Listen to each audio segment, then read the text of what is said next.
సుమారు 15 ఏళ్ల క్రితం మనం చదువుకున్న విద్యా వ్యవస్థలో మన సంస్కృతి సంబంధించిన కొన్ని అంశములు ఉండేవి. అవును గురుజీ. కనీసం సాహిత్య సబ్జెక్ట్స్లు ఉండేవి. తెలుగు, సంస్కృతం మన భాషలు చదివేటప్పుడు ఉండేది. అవును. తర్వాత వాటిలోంచి కూడా తీసేశారు. ఎందుకంటే మతం మతం అయిపోతుందేమో అనుకుంటున్నారు.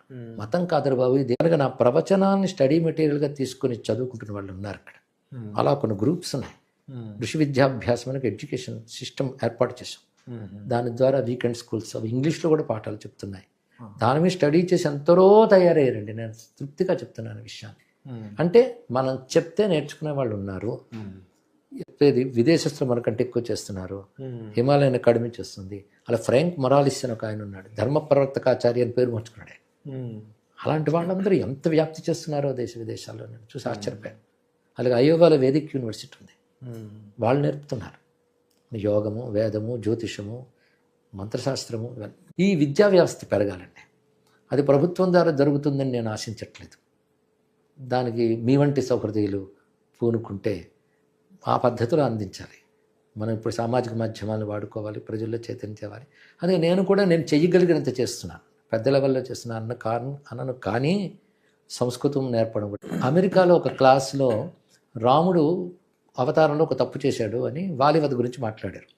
ఒక పిల్లవాడు లేచి నువ్వు చేసింది తప్పు అన్నాడు.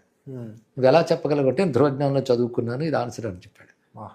గొప్ప విషయం ఏంటో తెలుసా, వెంటనే ఆ పిల్లవాడి మాట వాళ్ళు చూసి సిలబస్లో సవరణ చేశారు. ఇక్కడ అంటే ఏమి జరుగుతోంది ధర్మానికి, మనం విద్యగా ఏం చేస్తున్నామని ప్రశ్న రాగానే విద్యగా ఋషిపీఠం ద్వారా మేము చేస్తున్నటువంటి పనులు ఇవ్వండి అంటే ఒకటి. అందుకే సాధన, అధ్యయనం రెండు, అది విద్య ద్వారా సాధన అవుతుంది. అందుకే దీన్ని క్రమశః ఒక పద్ధతిలో కరికులంలా చెప్పగలగాలండి. స్టడీగా నేర్పాలి. హిస్టరీలో కూడా మన హిస్టరీ ఒకటి తెలియాలి. మన హిస్టరీ తెలిస్తే మన ధర్మం తెలుస్తుంది. ఎందుకంటే మన హిస్టరీకి మన ధర్మానికి భేదం లేదు. మన హిస్టరీలో గొప్ప గొప్ప ఇన్సిడెంట్స్ అన్నింటినీ కూడా తొక్కి పెట్టేశారు, లేదా కువ్యాక్ష చేశారు, వక్రీకరించారు. కనుక ఇప్పుడు నా ఉద్దేశంలో ధర్మం గురించి ఎంత చెప్పాలి, చరిత్ర గురించి ఎంత చెప్పాలి, సరి అయిన చరిత్ర గురించి మొత్తం కలెక్టివ్గా కలుపుకొని సనాతన ధర్మం ఒక్కటే, అది భారతీయత. ఇది ఇన్ని ముక్కలుగా లేదు, ఇదంతా కలిపి ఒక సూత్రం ఉంది. యోగం, వేదాంతం అన్నీ కలిపి ఒకటే. అది చెప్పగలగాలండి మనం ప్రయత్నిస్తూ.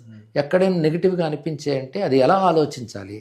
ఆ మధ్య మధ్య కాలంలో ప్రవేశించిపోయినటువంటి అవాంఛనీయ నాలెడ్జ్ ఉన్న లక్షణం ఏంటంటే కొంచెం అబ్స్ట్రాక్ట్గా ఉంటుంది. అందుకే చాలామంది నాలెడ్జ్ అనేది వచ్చేటప్పటికల్లా అర్థం కాదు, పై స్థాయి అంటారు.